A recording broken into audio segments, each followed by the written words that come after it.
Hi అండి, అందరికీ నమస్కారం అండి. ఫ్రెండ్స్, మారిన బ్యాంకింగ్ రూల్స్, ఆర్బీఐ సంచలన నిర్ణయం. ఇక నుంచి కొత్త రూల్స్ అంటూ అప్డేట్ అయితే రావడం జరిగిందండి. అయితే ఇందుకు సంబంధించిన వివరాలు అయితే మన వీడియోలో తెలుసుకుందామండి. అంటే బ్యాంకింగ్ రూల్స్ ఏ విధంగా మారాయి ఏంటి అనేది క్లారిటీగా తెలుసుకుందామండి. వీడియో మాత్రం పూర్తి వరకు చూడండి ఫ్రెండ్స్, అప్పుడే మనకి పూర్తి సమాచారం అయితే తెలుస్తుంది. ఇక లేట్ చేయకుండా టాపిక్లోకి వెళ్ళిపోదాము. ఇక రిజర్వ్ బ్యాంక్ ఆఫ్ ఇండియా కీలక నిర్ణయం తీసుకుంది. పలు బ్యాంకింగ్ రూల్స్లో మార్పులు చేసింది. లోన్ రికవరీకి సంబంధించి పలు నిబంధనలను తీసుకొచ్చింది. ఇక రికవరీ ఏజెంట్ల వేధింపులు, దుష్ప్రవర్తనను అడ్డుకొని కస్టమర్లను రక్షించేందుకు కొత్త గైడ్లైన్స్ను రూపొందించింది.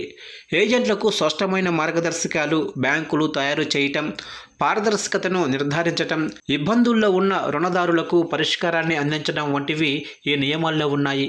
కస్టమర్లను సంప్రదించే సమయం, కాల్స్ను రికార్డింగ్ చేయటం, దుర్వినియోగ పద్ధతులను నిషేధించటం, బాధ్యతాయుతమైన రుణ వసూళ్లను నిర్ధారించటం వంటి వాటిపై కొత్త నిబంధనను తీసుకురానుంది. ఇక రుణగ్రహీతలకు భారీ ఉపశమనం కలిగించే విధంగా ఆర్బీఐ కీలక నిర్ణయాలు తీసుకుంటుంది.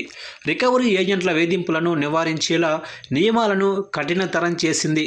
కేంద్ర బ్యాంకింగ్ అధికారం ఆర్బీఐ 2వ సవరణ ఆదేశాలు 2026 అనే ముసాయిదాను విడుదల చేసింది.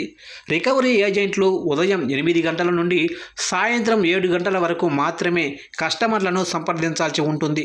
ఫోన్ ద్వారా అయినా ఇదే సమయంలో కాంటాక్ట్ అవ్వాలి.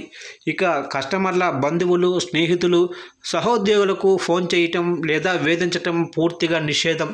ఇక వివాహాలు, సంతాప కార్యక్రమాలు లేదా పండుగల వంటి సున్నితమైన సందర్భాలలో సంప్రదించకూడదు. రుణగ్రహీత చెల్లింపు చేయనప్పుడు ముందు బ్యాంకింగ్ రసీదు జారీ చేయాలి. అలాగే ఏజెంట్లు కస్టమర్లకు చేసిన కాల్ రికార్డులను భద్రపరచాల్సి ఉంటుంది.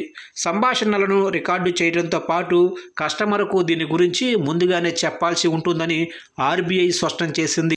ఇక లోను చెల్లించని కస్టమర్లను దుర్భాషలాడటం, రుణగ్రహీతలను కించపరచటం, సోషల్ మీడియా ద్వారా ఒత్తిడి తీసుకురావటం లేదా తప్పుడు సమాచారం ఇవ్వటం వంటివి సహించేది లేదని ఆర్బీఐ ముసాయిదా మార్గదర్శకాల్లో స్పష్టంగా తెలిపింది.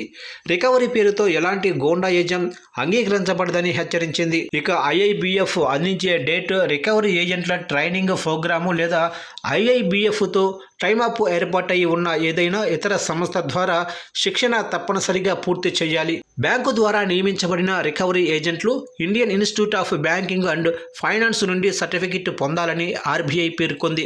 ఈ మార్గదర్శకాలు ఆమోదం పొందిన తర్వాత జూలై 1 నుంచి అందుబాటులోకి రానున్నాయి. అయితే లోన్ ఎంత రికవరీ చేస్తే ఏజెంట్కు అంత కమిషన్ అయితే వస్తుంది.